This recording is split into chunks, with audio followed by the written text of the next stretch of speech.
So thank you so much for coming and joining us. I know you've seen lots of patients in your several years. Is it 10 that you've been working with Prader-Willi patients? Since 2005. So how many patients do you think you've actually served? Probably hundreds.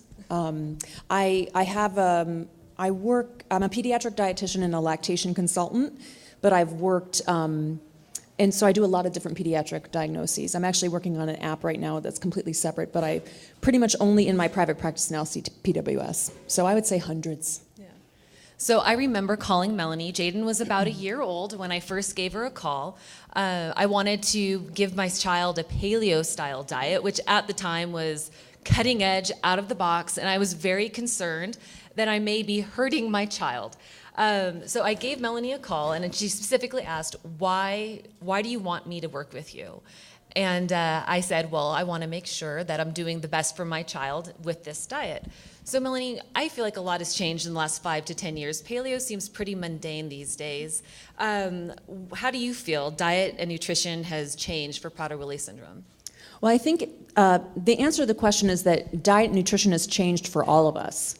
And so I come from kind of the Snackwell generation. I don't know if some people remember Snackwells, but they were these fat-free devil's cookies that were so good, and they had all different brands, and they had a ton of sugar in them, and they had no fat. And so it was kind of a no-fat game in the 90s.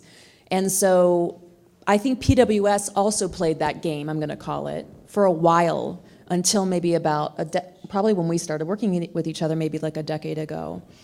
And then I think what we have learned for PWS and for everybody is that fat is important in your diet.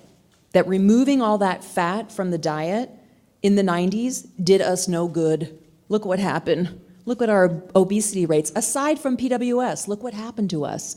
So I think the population is slowly, as PWS is too, and I think you are all actually ahead of the game. We're moving more towards, hey, fat is really important and it's satiating. We should incorporate it into our diets. So it seems like there's still a lot of competing ideas around diet. There's veganism, there's the paleo diet, there's blood type diets. What do you think about Prader-Willi syndrome? Is there any evidence that there's a specific diet that works better than the others?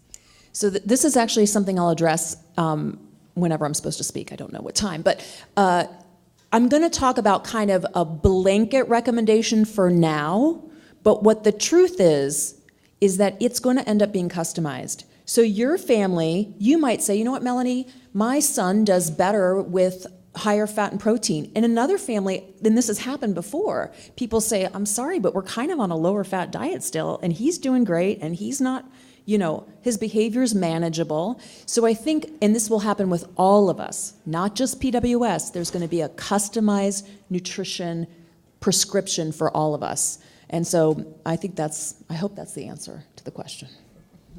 And actually, it somewhat answers my second question was, all of our kids are so unique. So how do you determine or base that nutrition advice for them? Yeah. So I think as a dietitian, and I hope that dietitians are being trained like this now, every single family has different issues. When you come to see me or any dietitian, it's not just about kale, apples, and almonds, okay?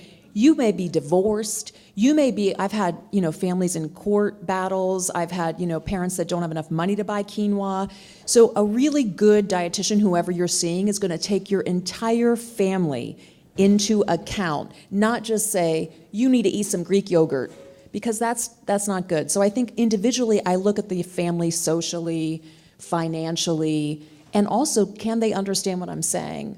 And then the motivation, and is there fighting between, parents? Maybe one parent feels one way, another way. So it's not just simply like, okay, everybody needs to eat kale. That's just what it's going to be. You really have to look at the entire thing. So when every family comes to me, it's different. And all diets are different either, anyways, so I have to adjust that way.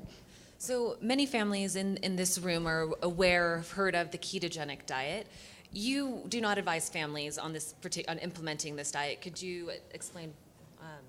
Yeah, I'd be happy to. First of all, I am not an expert on the ketogenic diet at all. I don't know how to implement it.